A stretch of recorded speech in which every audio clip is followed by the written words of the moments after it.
Buenas tardes a todos y bienvenidos a la sexta conferencia de este primer ciclo de conferencias del URJ-CEMUN.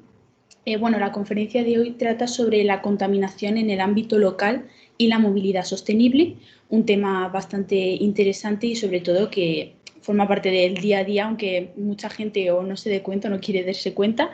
Y bueno, la conferencia de hoy nos la dan dos especialistas en el tema. Por un lado, tendremos a nuestra primera ponente, que es Esther Gómez Morante, que actualmente es concejala del Ayuntamiento de Madrid por el Grupo Municipal Más Madrid y también es portavoz de la Comisión de Medio Ambiente y Movilidad, entre otras cosas que ha hecho a lo largo de su carrera. Y bueno, hoy nos va a hablar sobre la movilidad sostenible desde una perspectiva legal. Y posteriormente nos hablará Yolanda Benito Moreno, que es presidenta de la Plataforma por Aire Limpio y también es directora del Departamento de Medio Ambiente del Centro de Investigaciones Energéticas, Medioambientales y Tecnológicas, que nos hablará sobre la calidad del aire y de la contaminación. Así que, bueno, empezamos con Esther Gómez, que nos empezará con su tema y después continuaremos con el siguiente tema. Así que, Esther, pues muchas gracias, Victoria. Muchas gracias por invitarme a esta charla y espero que os pueda resultar interesante todo lo que hemos venido a contaros. Como os comentaba antes, he traído una pequeña presentación para ir guiando todo el contenido que os voy a pasar a trasladar, así que voy a intentar compartir ya pantalla para que lo podáis ir viendo.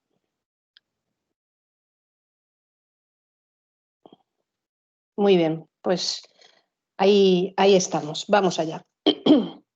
Bueno, como bien ha dicho Victoria, actualmente soy concejala de Más Madrid en el Ayuntamiento de Madrid y soy también la portavoz del grupo de Más Madrid en la Comisión de Medio Ambiente y Movilidad.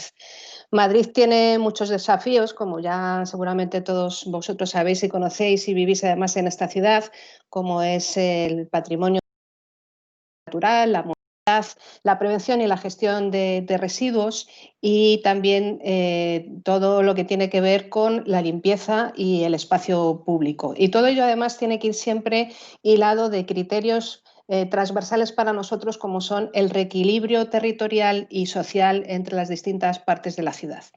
Es imprescindible, por lo tanto, para conseguir trabajar todos estos aspectos, crearnos y dotarnos de herramientas de planificación, gestión y respuesta que nos permitan, por un lado, cumplir el marco regulatorio obligatorio a nivel regional, estatal y europeo, y, por otro lado, dar respuestas también a las necesidades de las reclamaciones que la propia ciudadanía nos están planteando. En ese sentido, concebir las medidas con un alto grado de participación ciudadana desde nuestro punto de vista es esencial porque es la única forma de involucrar también a la gente en los cambios de modelo de ciudad en el que vivimos, que son un reto para el presente y para el futuro. El despliegue de medidas que se realizó durante la anterior legislatura, 2015-2019, por parte del Gobierno de Manuela Carmena, del cual yo también formé parte, se basó principalmente en tres pilares que definieron las líneas de actuación cotidiana y los distintos horizontes temporales que nos iban marcando, como os decía antes, las distintas directivas europeas y las normativas nacionales y también la Agenda 2030 para el cumplimiento de los Objetivos de Desarrollo Sostenible. Estos tres pilares en los que basábamos nuestra política eran, primero, la mejora de la calidad del aire, segundo, la gestión y la ampliación de infraestructura verde, así como una adecuada gestión también de la biodiversidad urbana, y tercero, la prevención y adecuación de la gestión de los residuos. Aunque seguramente sería muy interesante poder hablar de todas ellas, vamos a centrarnos, según me habéis pedido, en la parte de la calidad del aire. Hablaré primero de los principales hitos de las medidas planificadas e implementadas, como os decía, durante el anterior periodo para entender cómo estuvimos trabajando y cuál es la propuesta que lanzamos a futuro. Y luego después comentaré algunas de las actuaciones que el Gobierno municipal actual está tomando y, como os digo, la propuesta que desde Más Madrid tenemos para futuro. Según la Agencia Europea del Medio Ambiente, en 2015 hubo más de 518.000 muertes prematuras en Europa por culpa de la contaminación atmosférica. Los datos para España también para el año 2015 hablan de casi 28.000 muertes prematuras por exposición a partículas de hasta 2,5 micras, que se conocen como las PM2,5, y en torno a 9.000 por exposición a óxidos de nitrógeno y 1.800 por exposición a ozono. Asimismo, hay en torno a unas cifras de entre 16.800 y 46.000 millones de euros anuales en gasto sanitario que se deriva de este problema de la contaminación y de la calidad del aire.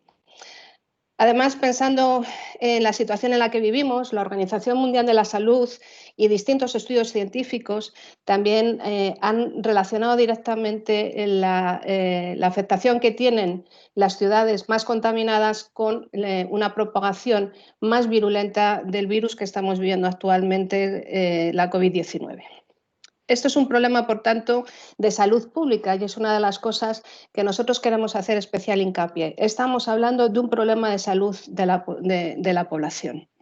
La Directiva de la Unión Europea 2008/50 del 21 de mayo relativa a la calidad del aire y del ambiente y a una atmósfera más limpia en Europa establece una serie de directrices por las que se deben definir planes y programas para restablecer los niveles de calidad del aire en aquellas zonas en que se hubieran superado desde el punto de vista legislativo estos niveles. La ciudad de Madrid viene incumpliendo estos valores desde el año 2010 y es lo que motiva, junto al incumplimiento también del área de Barcelona y del Valle del Bajo de Llobregat, la apertura de un procedimiento de sanción al Reino de España por parte de la Unión Europea en junio de 2015, ante la superación, como decimos, de los límites permitidos legalmente en dióxido de nitrógeno en el aire. Desde la llegada al Gobierno del equipo de Manuela Carmena, la acción que tomamos desde el área de Gobierno de Medio Ambiente y Movilidad, dirigida por mi compañera Inés Abanés, tuvo como horizonte la transición hacia una ciudad más saludable y sostenible, con participación ciudadana y transparencia. Y esta transformación estuvo guiada por los siguientes principios: la protección de la salud, la protección del medio ambiente y la mejora de la calidad de los servicios a la ciudadanía, especialmente los que tienen que ver con el espacio público. Estos objetivos no podrían realizarse en cualquier caso sin tener en cuenta la aplicación, como decíamos, de la normativa anteriormente citada y el cumplimiento del Acuerdo de París de 2015 y los compromisos adquiridos en el marco del Pacto de Alcaldes por el Clima y la Energía. ¿Esa soy yo? No, ¿no? Vale, digo, no sé si estoy tocando algo o no. Por ello, en septiembre de 2017 fue aprobado en la Junta de Gobierno del Ayuntamiento de Madrid el Plan de Calidad del Aire de la Ciudad de Madrid y Cambio Climático, más conocido como el Plan A. Le llamamos el Plan A porque decíamos que no había un Plan B. O actuábamos ya sobre la ciudad a este respecto o no tendríamos Plan B para la vida en la ciudad y también para el planeta. En este plan nos planteamos actuar en dos horizontes temporales. En primer lugar, una planificación más directora, cuyo primer horizonte fuera el 2020, el año en el que ahora nos encontramos, con el objetivo de intentar instalar medidas concretas para intentar reducir de manera significativa las emisiones, tal y como exigía la normativa europea. Y una de esas 30 medidas que el Plan A, calidad de aire, recogía es la famosa Madrid Central, que supongo que habréis escuchado los que vivís en Madrid. Una medida de la que un poquito más adelante explicaré un poquito más. Luego teníamos un horizonte a más largo plazo, pensado desde el punto de vista más estratégico a 2030. ¿Por qué nos poníamos un futuro, digamos, quizá tan alejado se puede pensar? Bueno, pues porque lo que estábamos hablando es de una transformación de la ciudad muy importante que requería más tiempo, una necesaria transición energética, tanto del transporte como el resto de las actividades que se venían desarrollando en la ciudad, renovación de parques de vehículos, etc. Aunque en los próximos minutos voy a intentar centrarme principalmente en todo lo relacionado con el transporte y la movilidad, pues son la mayoría de las medidas del plan A. Este plan también recogía otro tipo de medidas con otro tipo de puntos, ¿no? Como por ejemplo medidas de fomento del ahorro energético, de nuevas formas de generación de energías más saludables y sostenibles, reducción de las emisiones en la gestión de residuos y, por supuesto, también hubo un hueco para que el ayuntamiento también tuviera un control eficaz de los consumos energéticos de los propios edificios municipales y que fueran energéticamente más eficientes. Es un plan, por tanto, transformador para alcanzar una calidad del aire lo más adecuada posible para la ciudad y, por lo tanto, para toda la región, porque no nos olvidemos que la ciudad de Madrid tiene la mayor parte de la población de toda la comunidad autónoma. Para la redacción del plan se contó también con la Universidad Politécnica de Madrid, puesto que nosotros teníamos muy claro que todas las medidas que fuéramos a tomar tendrían que ser previamente analizadas desde el punto de vista científico y, por tanto, modelizadas para saber hasta dónde íbamos a poder llegar con cada una de ellas en los objetivos que nos habíamos planificado. Este estudio determinó, este estudio de modelización que hizo la Universidad Politécnica de Madrid, que la principal fuente de emisiones de óxidos de nitrógeno en la ciudad y de partículas era el tráfico rodado. Por eso, cuando veáis el conjunto de medidas del Plan A, si tenéis ocasión de poder consultarlo, está publicado en la web del Ayuntamiento de Madrid, hay medidas principalmente para actuar sobre el tráfico rodado, aunque también hay en otros frentes. Pero están principalmente encaminadas a la reducción de las emisiones debidas al tráfico. Según este modelo, para 2020, la reducción de concentración de óxidos de nitrógeno, siguiendo las medidas que planteamos en este plan A, sería del 23% con respecto a 2012, el último año de inventario nacional de emisiones, mientras que las partículas PM10 se reducirían un 8% y las PM2,5 hasta en un 9%. El plan A, por lo tanto, suponía un avance en la reducción de los efectos negativos de la contaminación atmosférica y acercaríamos a Madrid a los objetivos planteados en óxidos de nitrógeno. ¿Cuáles eran, por lo tanto, esas medidas implementadas ya pasando a lo concreto dentro del plan A? Pusimos, en primer lugar, en marcha la mayor renovación de la flota de la MT de su historia, con el objetivo de que en 2020 todos los autobuses fueran de bajas emisiones. Realizamos también una importante renovación de la propia flota de coches municipales y propiciamos también la de los taxis, de modo que todos los nuevos vehículos fueran eco o cero emisiones. Eso es algo que todavía no es 100%, pero se sentaron las bases y se empezaron los primeros trabajos. Aumentamos en un 54% la aportación económica del Ayuntamiento al Consorcio Regional de Transportes de Madrid para así dar alternativas al uso del coche a la población madrileña a través del transporte público, es decir, de la utilización del metro y también de la MT. Gracias a esta aportación y a la gestión que realizamos en la MT, conseguimos crear 10 nuevas líneas de autobuses y prolongar 23. Se incrementaron también los kilómetros de carril bus en un 35% en toda la ciudad, entendiendo que las formas principales en las que tenemos que utilizar para trasladarnos y para movernos por la ciudad debe ser a pie, bicicleta y el transporte público, formas de movilidad lo más sostenibles posibles. En cuanto a la movilidad ciclista, también recuperamos durante nuestro mandato el servicio de Bicimad, un servicio que nos encontramos muy dañado y con muchísimos problemas por parte de los usuarios para poder acceder a él, y pasó a ser prestado directamente por la MT, un cambio que significó una mejora sensible dentro del servicio. También construimos unos 100 kilómetros entre carriles bici y ciclocarriles, y si me permitís, uno de los que destacaría dentro de esos kilómetros, carriles bicis, es el instalado en la calle Santa Engracia. Durante la anterior legislatura pasamos también a gestión municipal 5 aparcamientos directamente gestionados hasta ese momento por concesiones privadas y se pasó a gestión directamente por la empresa municipal de transporte, permitiendo unos ingresos superiores a los que hasta ahora recibía el ayuntamiento, que pudieron emplearse en la mejora de las instalaciones y en destinar también más plazas para residentes. Había luego también algunas zonas de Madrid colindantes con la Almendra Central que no disponían de servicio de estacionamiento regulado y que de facto suponían la utilización por parte de algunos de los conductores como una zona de aparcamiento disuasorio para no entrar en la zona SER. Así que creamos una figura también de la zona de aparcamiento vecinal donde se diera prioridad a los residentes para intentar evitar ese efecto disuasorio que tienen los barrios de fuera de la M30. Y, por supuesto, Madrid Central.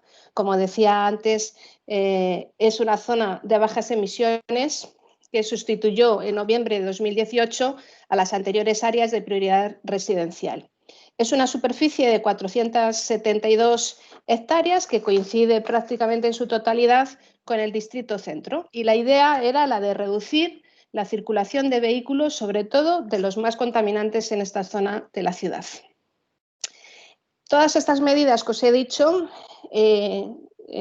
fueron vehiculadas y se pusieron las bases para poderlas desarrollar a través de la redacción de una nueva ordenanza de movilidad sostenible, que fue en la que se apoyaban con unas reglas para actualizar y para incrementar la sostenibilidad de la movilidad en la ciudad.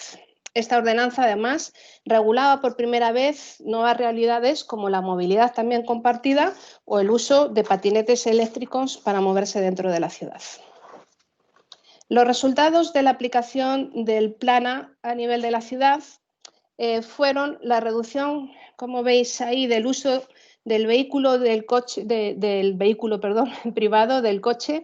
Al final de la legislatura, en 2019, vimos cómo se había producido una reducción del uso del coche en un 5% y un incremento del uso del transporte público hasta en un 14%.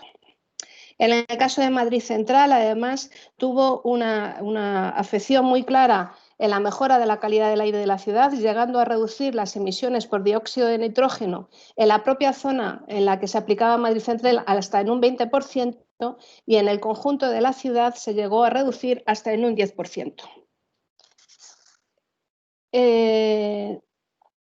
También supuso, además, Madrid Central no solamente una mejora en el sentido de la calidad del aire que respirábamos, sino también permitió la prestación de mejores servicios urbanos. Gracias al descenso del tráfico, por ejemplo, la velocidad comercial de los autobuses de la empresa municipal de transportes mejoró sensiblemente, lo que se tradujo en mejores frecuencias, menos retrasos y en un incremento de casi 1 millón de viajeros en marzo respecto al año anterior, casi un 5% más de la demanda. El descenso del tráfico también permitió que las actividades que exigen el empleo de vehículos de combustión, como la distribución urbana de mercancías, mejorara también sus condiciones. También otras ventajas, quizá menos evidentes, son las oportunidades que suponen la reducción del espacio necesario para la circulación, porque no se nos tiene que olvidar que también es muy importante en términos de utilización del espacio público lo que supone los vehículos en una ciudad como Madrid. El coche está ocupando el 70% del espacio público de la ciudad, mientras que solo representa un 30% del uso que se da en la movilidad dentro de la ciudad. Pasamos ya a la siguiente. No sé qué tal voy de tiempo, si me estoy pasando o no. Intentaré no alargarme demasiado. Muy bien, todo esto es lo que pusimos en marcha en la anterior legislatura, pero sucede un cambio de gobierno en 2019 con las elecciones municipales y autonómicas de mayo y nos encontramos, por lo tanto, en una nueva situación y un nuevo equipo de gobierno formado por el Partido Popular y Ciudadanos que entiende la movilidad de una manera distinta. Además, solo hay que fijarse en eso, no creo que descubra nada. En la campaña que hizo el propio alcalde actual, el señor Almeida, del Partido Popular, que basó uno de los eslóganes principales en la reversión de Madrid Central. Nada más tomar posesión el nuevo equipo de gobierno, lo primero que anuncia es que va a suspender el funcionamiento de Madrid Central, generando cierta confusión y caos entre la ciudadanía porque no se tenía muy claro si finalmente estaba en vigor o no estaba en vigor la medida y por lo tanto si podían ser multados al entrar en la zona de Madrid Central. Ecologistas en Acción denuncian esta situación y es un tribunal, un juzgado, finalmente el que tiene que parar esta decisión de eliminar Madrid Central como una medida cautelar. En cualquier caso, se ha seguido adelante con todos los procesos judiciales y actualmente está la posible eliminación de Madrid Central está escalado y está ahora mismo en el Tribunal Supremo pendiente de resolución. Tan solo 3 meses después de haber entrado el nuevo equipo de gobierno, plantean una presentación de una nueva estrategia que pasan a llamar Madrid 360. Y es un planteamiento de un adelanto de una estrategia que de momento no ha sido aprobado en ningún órgano de gobierno del ayuntamiento.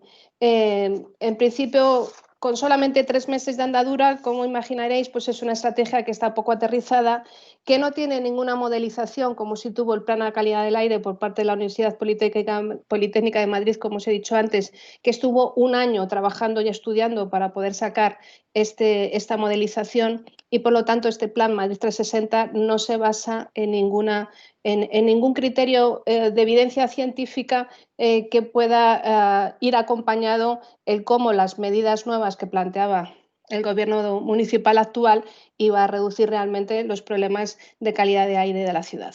Algunas de las propuestas que plantea este plan Madrid 360 pues es el de permitir la entrada a Madrid Central a coches con distintivo C, algo que está prohibido actualmente a través de la normativa que nosotros aprobamos en la anterior legislatura.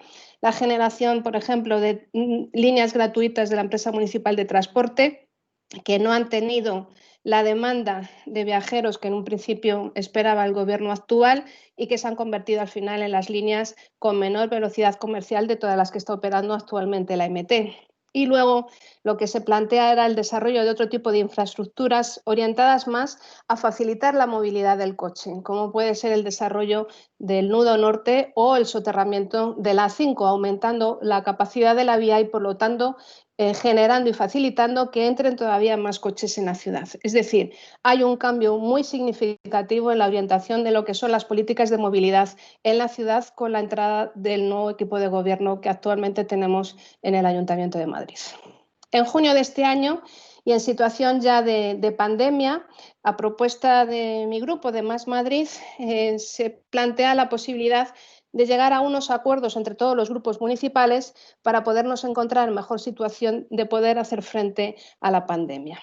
Esto posibilitó, tras un mes de reuniones y de negociaciones, que en julio de este año todos los grupos municipales firmáramos los llamados acuerdos de la villa o pactos de Cibeles, con una serie de medidas necesarias para, como os digo, adaptar la ciudad en mejores condiciones para hacer frente a la COVID-19. Dentro del aspecto del ámbito de la movilidad, algunas de las propuestas que se aprobaron y que nosotros llevamos a esas mesas de negociación fueron, por ejemplo, la creación de la M35 del transporte público y la transformación de los principales corredores viarios para contar con infraestructura ciclista, un plan de impulso de la bicicleta, incluyendo la ampliación del servicio de bicicleta pública Bicimat, la apertura de ayuda de líneas de subvenciones para la adquisición de bicicletas, tanto electrificadas como clásicas, la creación de una tarifa plana o abono de Bicimat a 20 euros para poder aumentar la utilización de este servicio, la generación de carriles bici provisionales que fueran seguros, coherentes y siguiendo siempre el Plan Director de Movilidad Ciclista, el apoyo financiero y humano y material al transporte público a través de una inyección determinada de dinero, etcétera, etcétera. Se firmó finalmente estos acuerdos, un acuerdo de mínimos porque llegamos a la conclusión de que tenía que ser medidas que apoyaran todos los grupos Lo que pasa es que lamentablemente nuestra valoración no puede ser muy positiva porque estamos viendo que muchas de esas cosas que se firmaron ahora mismo no se están cumpliendo, sino más bien se está haciendo casi al contrario, ¿no? De los carriles bici provisionales que queríamos que se pudieran establecer al estilo de lo que otras ciudades europeas y del mundo han venido haciendo, aprovechando estos meses en los que hemos estado confinando para llevar a cabo esta nueva situación. Pues el Ayuntamiento de Madrid, sin embargo, no se ha puesto a la altura de esas ciudades y tan solo ha desarrollado 12 kilómetros de carriles bici que además no son seguros, no están dentro del Plan Director de Movilidad Ciclista, con lo cual está incumpliendo todo lo que acordamos en su momento. También las peatonalizaciones que se han venido realizando, que era otra apuesta de los acuerdos de la Villa, ha sido muy minoritaria, con apenas un 0,017% de lo que puede ser el conjunto de las calles en la ciudad. Es decir, lamentablemente pensamos que es un escaso cumplimiento a día de hoy. Y ya, por ir terminando hacia el final de mi intervención, ¿cuáles son las apuestas de cómo debemos trabajar hacia el futuro para conseguir tener una ciudad en mejores condiciones desde el punto de vista de la movilidad y, por lo tanto, también de la calidad del aire y de la salud? Bueno, pensamos que es muy importante tener en cuenta lo que ahora lamentablemente la pandemia nos ha dejado en evidencia, y es que tenemos una ciudad que no está preparada para combatir este tipo de situaciones y que por lo tanto no está siendo, no está adaptada para poder hacer una vida más saludable, y que es necesario avanzar, por lo tanto, en las recetas que, como os decía, otras grandes ciudades de nuestro entorno están tomando. Hay que desarrollar medidas para salir de esta crisis sanitaria, que también se está convirtiendo en una crisis económica y social, pero siempre hacerlo a través de una transición ecológica justa. Necesitamos que se impulsen actuaciones que faciliten, primero, que nos movamos de forma sostenible, lo que pasa, como os digo, por un fortalecimiento del transporte público a través de líneas de subvención y de una ley propia que debería desarrollarse de financiación del transporte público, pero también por un fomento de uso de la bicicleta como un medio de transporte, un cambio de prisma para que la bicicleta no sea usada exclusivamente como una vía de recreo, sino como una forma de moverse en la ciudad. También utilizar y desarrollar y diseñar ciudades para que puedan ser transitadas a pie y, por lo tanto, un reparto distinto del espacio público y que sea ganado para las personas en detrimento del uso que están realizando los coches actualmente. Una ciudad más verde, con medidas también para crear corredores verdes y arbolados y bueno, pues todo el tipo de medidas que nos ayude a generar toda esa infraestructura verde que combata el efecto de isla de calor que se genera en la ciudad de Madrid. Y todo esto, por supuesto, como os decía al principio, tiene que ser con un criterio de reequilibrio. A todos los barrios de Madrid necesitamos que lleguen estas medidas y que estas medidas se desarrollen para toda la población por igual.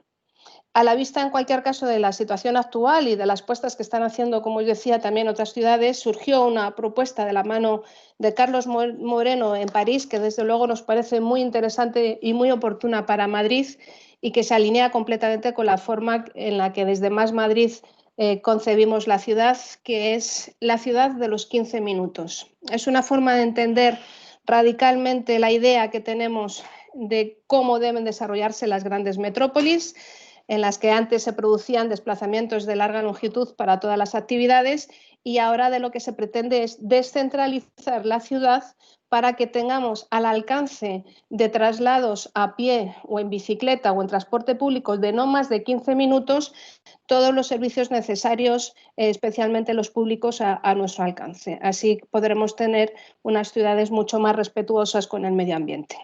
Aunque me he centrado en los temas de movilidad, no quería terminar la intervención sin deciros brevemente que para evitar que haya distritos en la Ciudad de Madrid, espacios en la Ciudad de Madrid que se conviertan al final en los espacios receptores de todo aquello que la ciudad no quiere. Es importante tener, como os decía, esa visión de reequilibrio territorial y, por lo tanto, para nosotros también esto pasa por acabar, entre otras cosas, por la colocación de ciertas dotaciones en el sur de Madrid, como puede ser la incineradora de Valdemín Gómez o algunas otras plantas de depuración, por ejemplo, de aguas que están colocadas siempre todas al sur, etcétera. Es muy importante intervenir también en la gestión, el modelo de gestión de residuos, y tenemos que intentar trabajar para acabar con la incineración como una vía importante de modificación y de mejora del medio ambiente. Desde Más Madrid vamos a seguir trabajando en la línea de todo esto que os he venido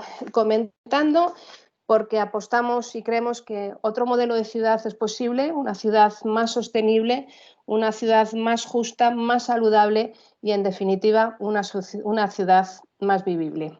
Así que nada más y muchas gracias por vuestra atención. Si luego se abre algún espacio de preguntas o lo que sea, estaré encantada de poder aclararos lo que necesitéis. Muchas gracias. Pues muchas gracias, Esther, por tu intervención y por la presentación. Ha sido muy interesante y al final habrá espacio de preguntas para quien tenga alguna duda o alguna pregunta que hacer. Así que ahora pasamos con Yolanda.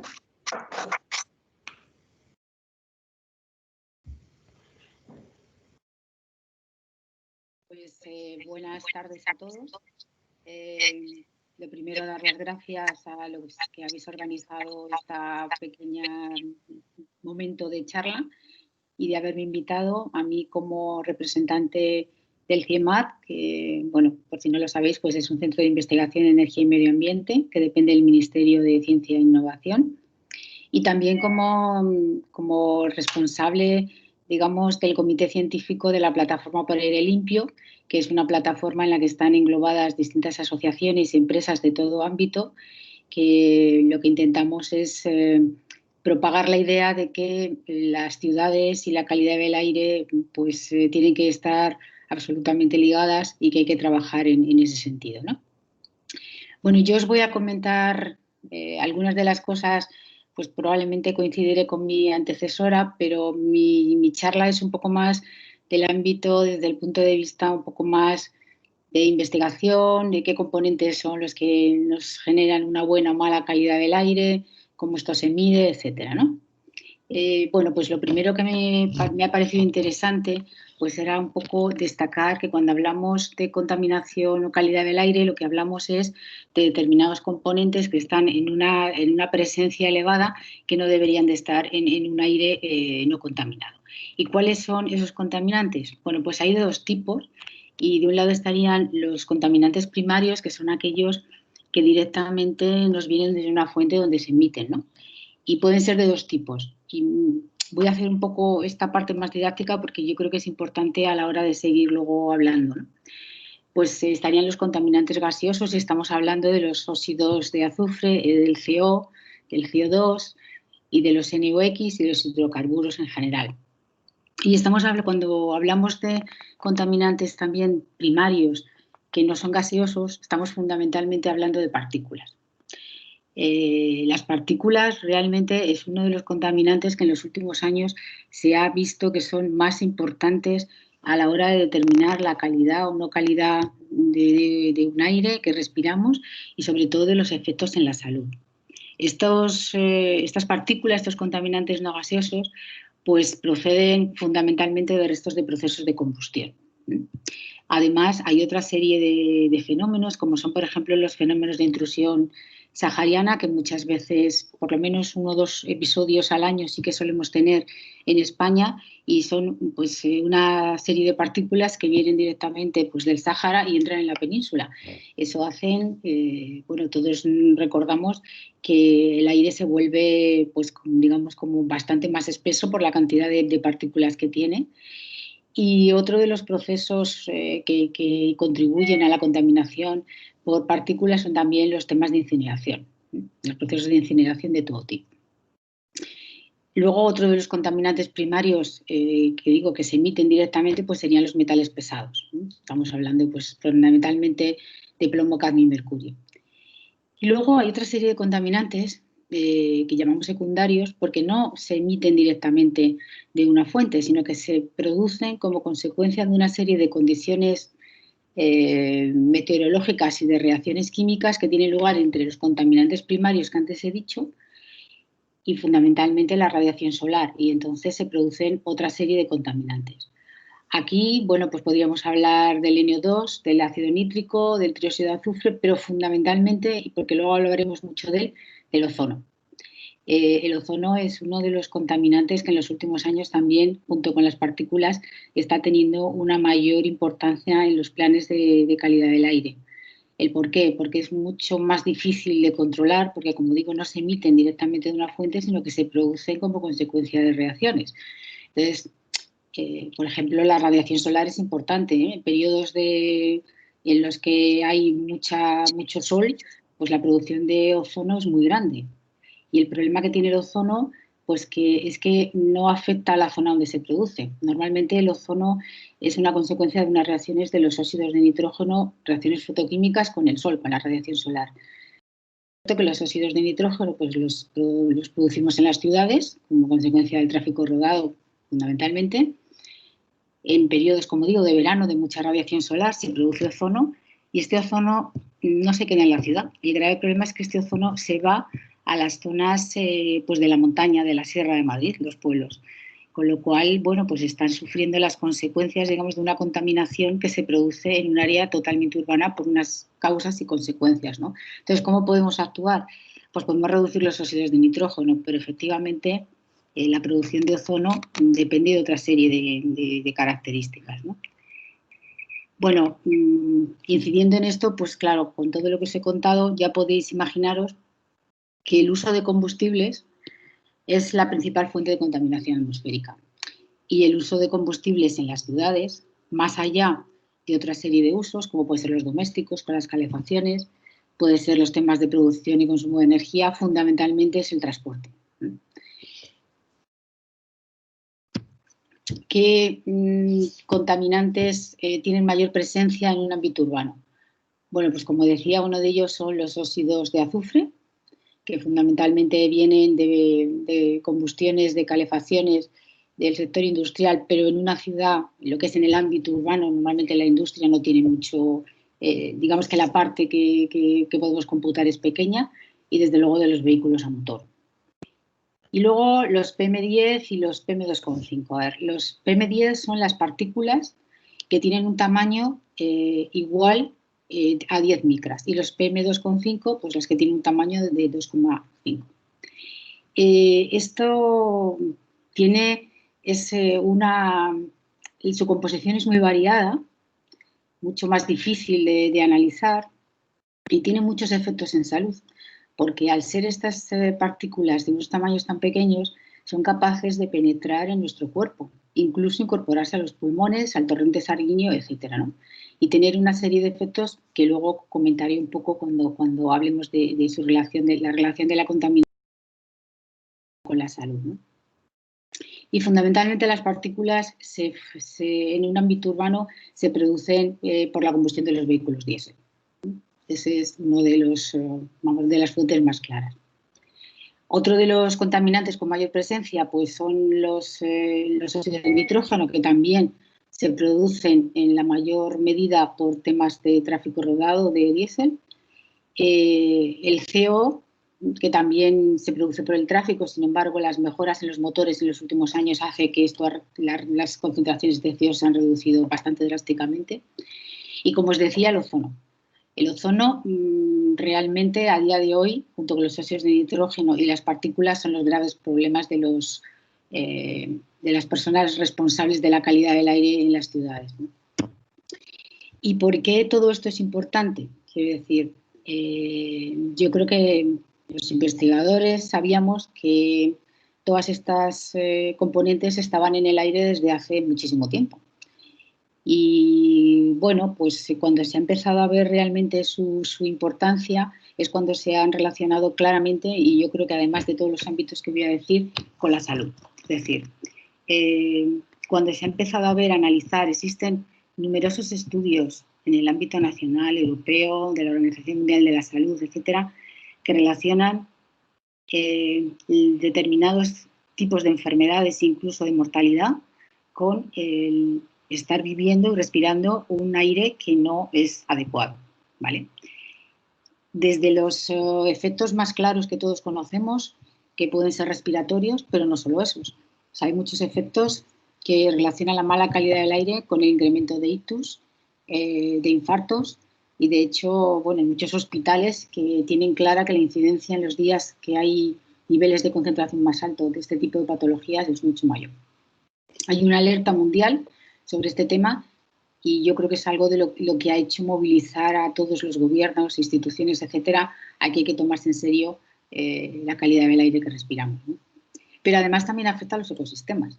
Hay algo muy importante, es decir, una mala calidad del aire hace que la vegetación, las plantas sufran, en concreto el tema del ozono. El tema del ozono genera daños realmente en las plantas y en los cultivos, que hace que la calidad de estos pues, decrezca con gran importancia, ¿no?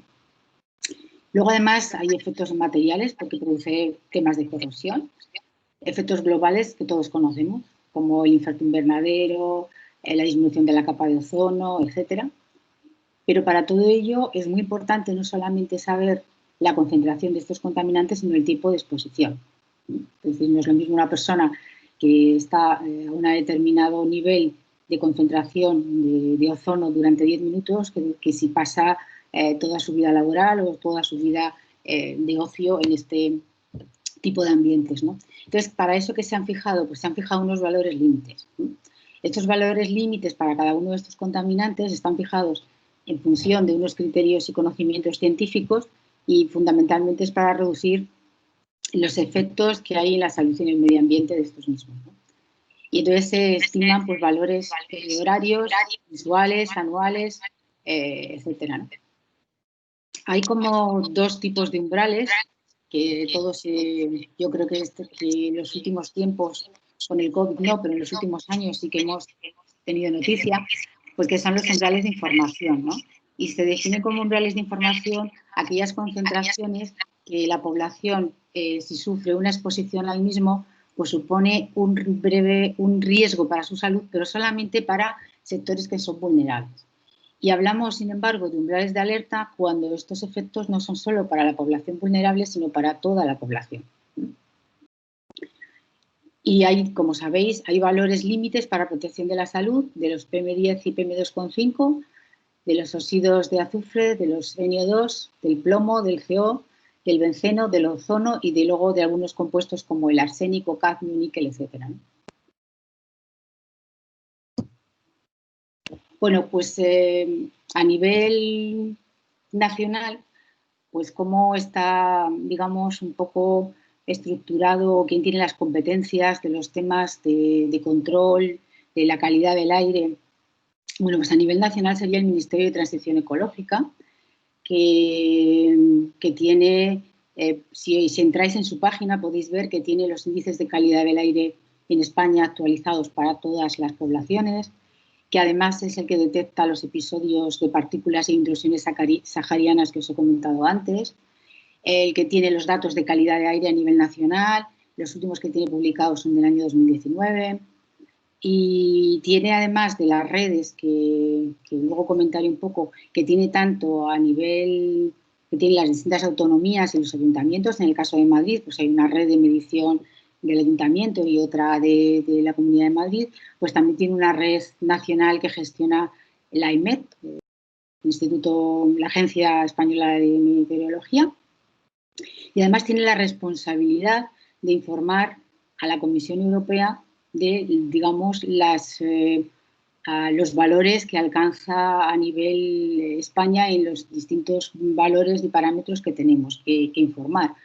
Uno de estos foros en los que tenemos que informar es dado el Convenio de Ginebra, dado que España firmó este Convenio de Ginebra de contaminación transfronteriza a larga distancia, porque una de las cosas importantes es que el tema de calidad del aire sí que requiere de medidas locales, pero desde luego es un tema global. Es decir, la contaminación no se queda donde se produce y eso efectivamente es algo que ya se sabe desde hace mucho tiempo, ¿no?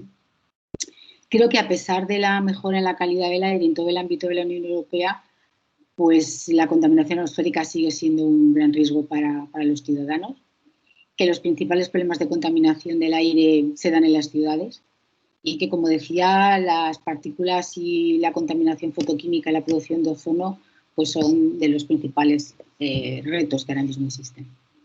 Hay una serie, ya ha comentado antes mi compañera, una serie de retos que han asumido, pues en este caso ya hablaba del Ayuntamiento de Madrid, pero yo creo que muchísimos ciudades y gobiernos sobre unos retos de cumplimiento de objetivos a 2020 y a 2030. Sabéis que hay una serie de ciudades que incluso quisieron tener una serie de aplazamientos para poder cumplir este tipo de objetivos y bueno, muchas de ellas pues lo solicitaron, pero no se les concedió porque se entendía que realmente tenían que seguir haciendo estos esfuerzos, ¿no? ¿Qué es lo que se suele hacer? Pues bueno, los ayuntamientos a nivel local intentan, y las comunidades, pues hacer planes de calidad del aire, ¿no? Estos planes se asume claramente que el tráfico es la principal fuente de contaminación y se intenta hacer cosas como ya nos han explicado, ¿no? Pues creación de zonas de bajas emisiones, mejorar el transporte público, uso de la bicicleta, de la circulación, cambios en los límites de la velocidad, inversiones para mejorar el transporte público. Ahí también que no olvidarnos de que estos planes de calidad del aire tienen también que tener en cuenta el sector doméstico, que como una fuente emisora, aunque no es la fundamental, pero si queremos llegar a tener objetivos ambiciosos tenemos que tenerlo en cuenta. Que hay una serie de dificultades para evaluar e implementar toda esta serie de planes de calidad del aire, sobre todo cuando las medidas son no tecnológicas. Yo creo que realmente hay las mayores dificultades.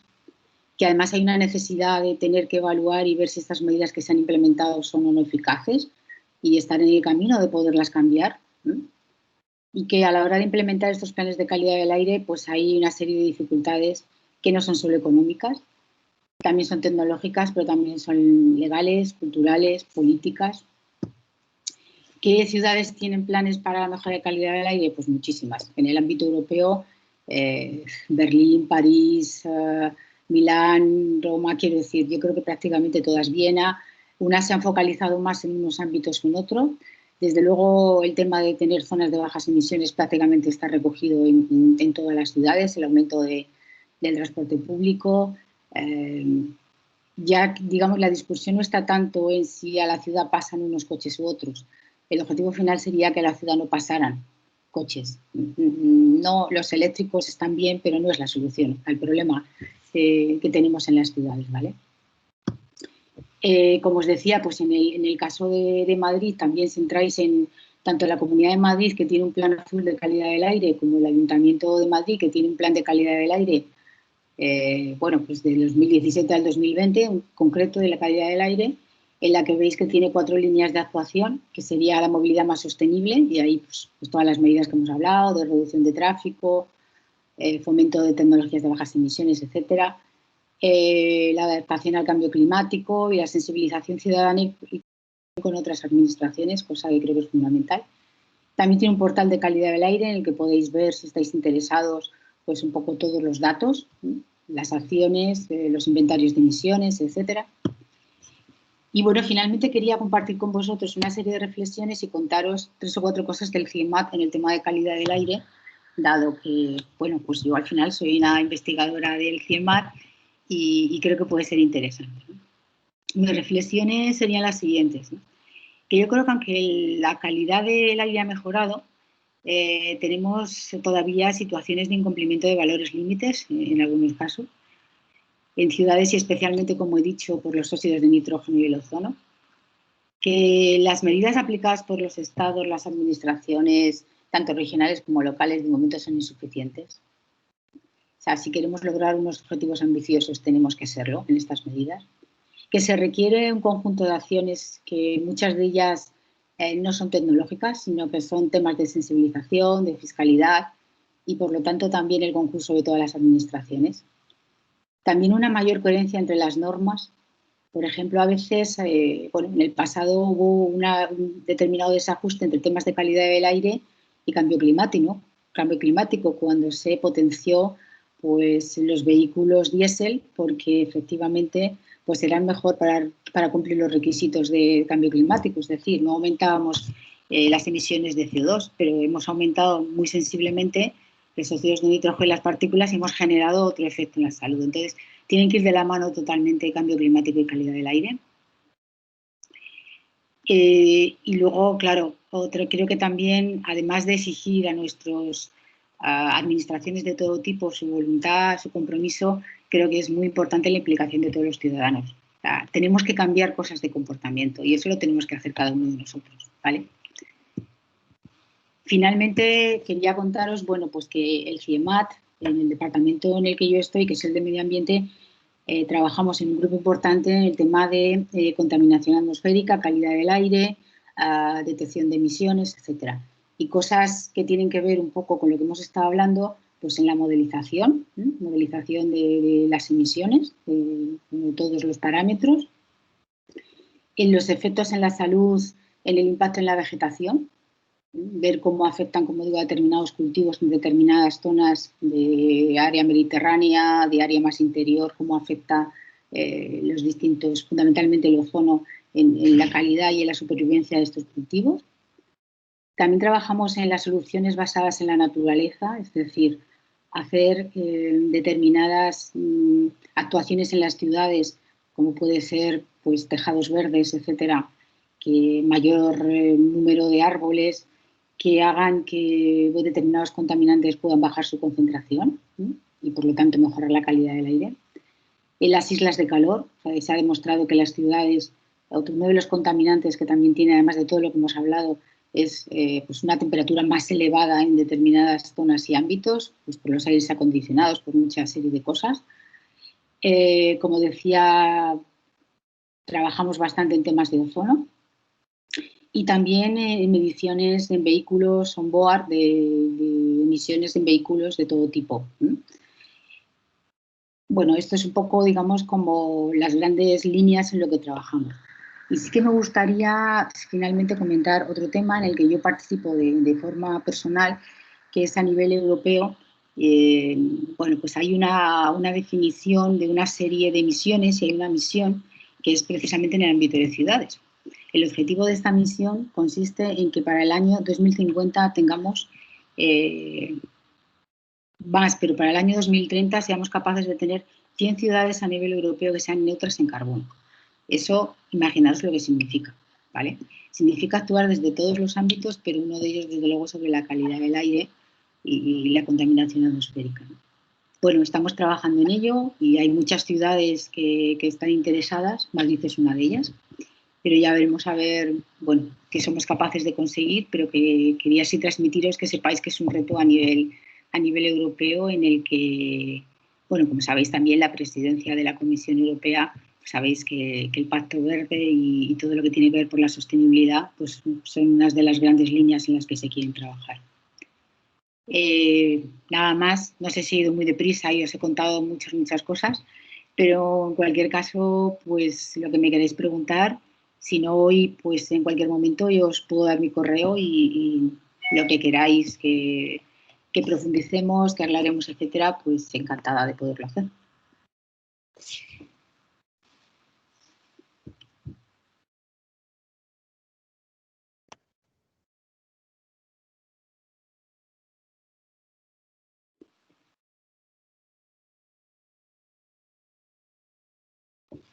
No te oigo. Victoria, no se te No oye. te oigo. Tienes el mute puesto. Sí.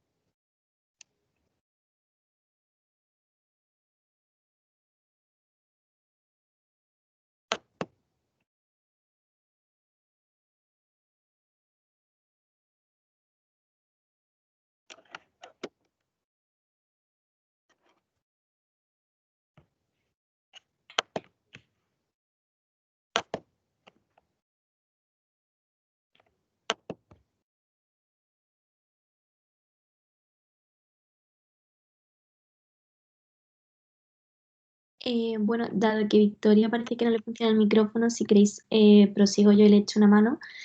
Ahora pasaríamos al turno de preguntas, así que si tenéis alguna cuestión, los chicos que habéis estado aquí en la conferencia, algún tema que queráis profundizar o alguna pregunta más directa a alguna de las ponentes, es el momento de hacerla a través del chat, que creo que todos tenéis la opción de acceder a él. Y yo se la leeré a las ponentes y ellas pues estarán encantadas de responderos. Aprovecho también para unos minutitos pasaremos el formulario de créditos, ya que sabéis que por cada conferencia se entregan 0,1 créditos y por el ciclo total 1,2. Entonces ahora en breves os pasaremos también eso. Mientras tanto os dejo que penséis las preguntas.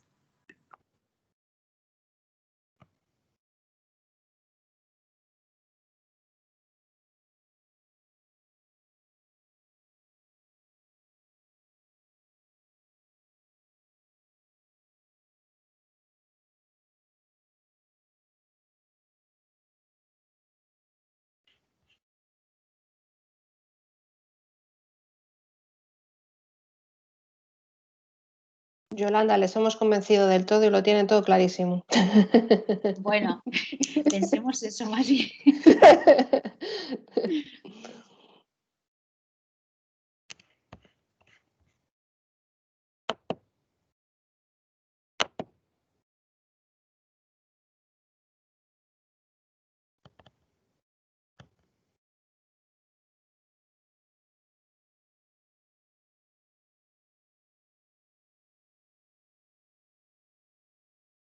Yo voy a aprovechar, pues yo te voy a hacer una pregunta, Yolanda. Venga, va. Dentro de lo que comentaba antes de lo de los pactos de Cibeles, hicimos distintas mesas de trabajo en las que podíamos llevar ponentes e invitábamos pues, para que nos hablaran sobre temas concretos, ¿no? Entonces, en la de Medio Ambiente y Movilidad vino el responsable de epidemiología del Instituto Carlos III y nos estuvo comentando que ya ellos no estaban teniendo en cuenta la aportación que tenían las calefacciones sobre la calidad del aire porque era prácticamente despreciable. Hablo de la ciudad de Madrid siempre, Sí, perdonadme sí. que yo me estoy imitando mucho a la ciudad de Madrid, ¿no?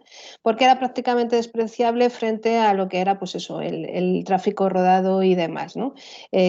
Aún así hay una línea de subvenciones también para el cambio de las calefacciones de carbón, por supuesto, pero quería saber si desde la experiencia que vosotros tenéis, el trabajo en el CIEMAT, confirmas un poco también esa situación, ¿no? Que aunque evidentemente es necesario también el cambio de las calefacciones de carbón a otro tipo de calefacción menos contaminante, pero que ya no estaban teniendo tanta afectación en cuanto a la calidad del aire de la ciudad, porque pues como ya prácticamente no había calefacción de carbón, pues ya te digo que él nos llegó a decir, es que ya nosotros ni siquiera las tenemos en cuenta a la hora de hacer nuestras investigaciones porque lo consideramos despreciable.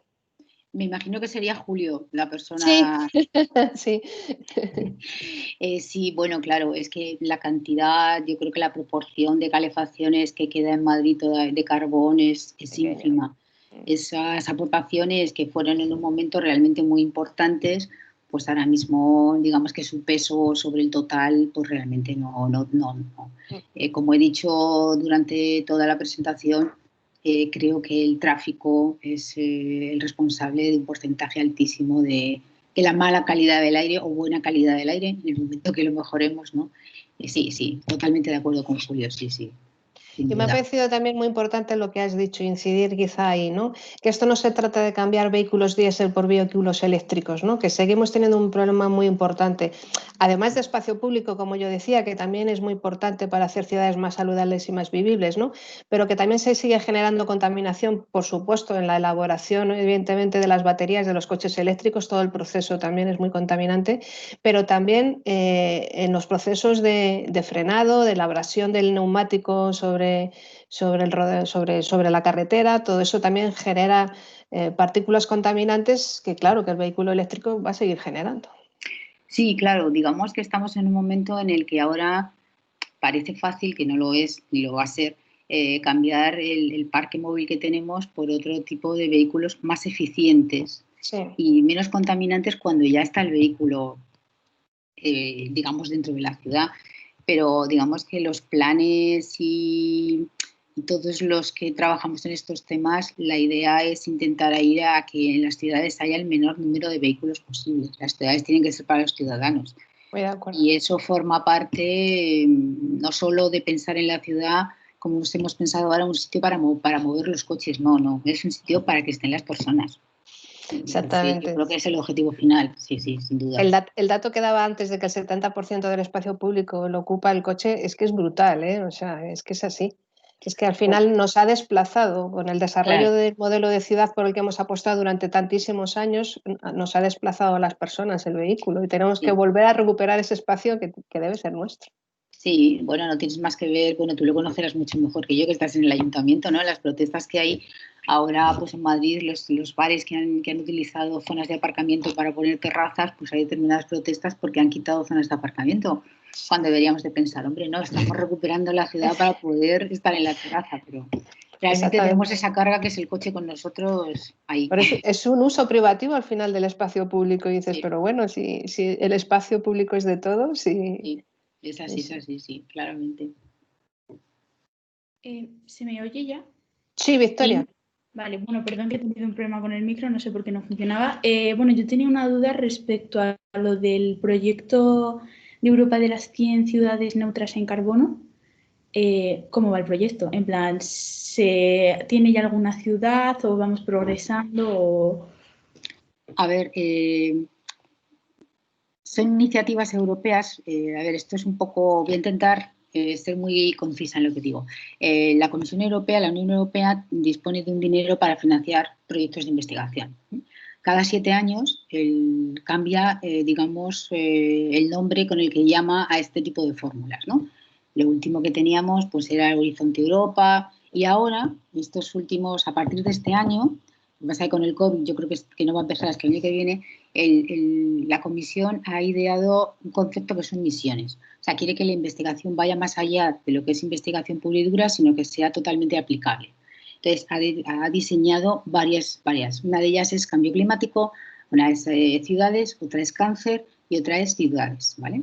Entonces, en la misión de ciudades lo que se plantea es que la Comisión financie proyectos que lleven a cabo las ciudades, firmando un contrato de la Comisión con esas ciudades en las que se comprometan a ser neutras en carbono, ¿vale?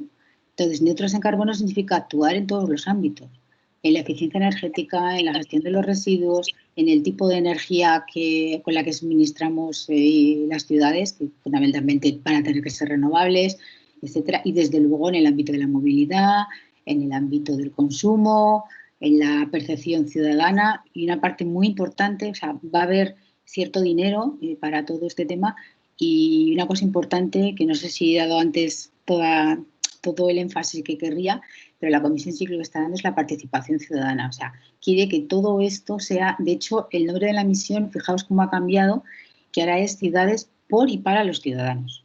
Eso significa que el papel del ciudadano es fundamental a la hora de definir qué quiere como modelo de ciudad y qué está dispuesto también a hacer para cambiarlo, ¿no? Entonces, te digo, sí, ciudades muchas, pues mira, Madrid, Barcelona, Valencia, Bilbao, Zaragoza, Sevilla, están muy activas. Luego también ámbitos más pequeños, porque lo que no sabemos es si al final una ciudad como tal, una ciudad del tamaño de Madrid va a poder ser neutra en carbono o van a poder ser distritos. Quiero decir, esto es muy fácil para una pequeña ciudad, pero no tan grande para ciudades más grandes. Y sí, hay mucho interés por todos los motivos. Yo creo que en general todos nuestros gobernantes están en mayor o menor grado, pero entienden que esto es un futuro que tenemos que recorrer. Y claro, este ámbito de la Unión Europea, estos fondos, pues van a ser importantes.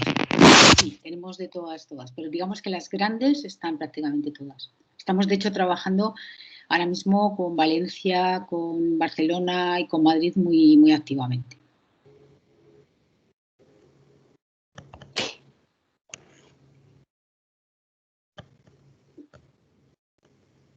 Bueno, no sé si hay alguna duda más en el chat, si alguien más quiere decir algo.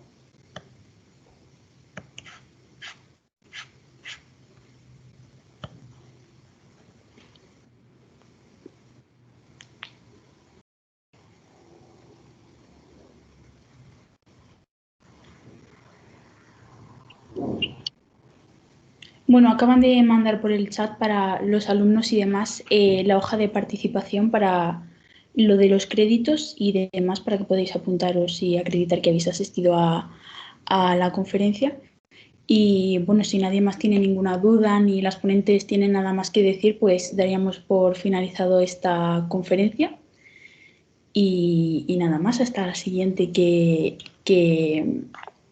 hasta la siguiente conferencia y bueno, sobre todo darle las gracias a Esther y Yolanda por la ponencia de hoy, que ha sido un tema muy interesante, que en el fondo nos afecta a todos, como la gran mayoría de temas que tratamos en las conferencias, pero este con más razón. Y pues muchas gracias por habernoslo explicado y por la conferencia en general. Muchas gracias a vosotros por la invitación. Vale, muchas gracias a vosotros y un placer conocerte, Esther. Igualmente, Yolanda, yo sí me voy a quedar con tu contacto, ¿vale? Para Sí, seguramente perfecto. hacer cosas a futuro, ¿eh? Vale, cuando quieras puedes contar conmigo, perfectamente, cuando quieras. Venga, muchas Venga, gracias. saludo, hasta luego. Hala, chao, Adiós chao. a todos.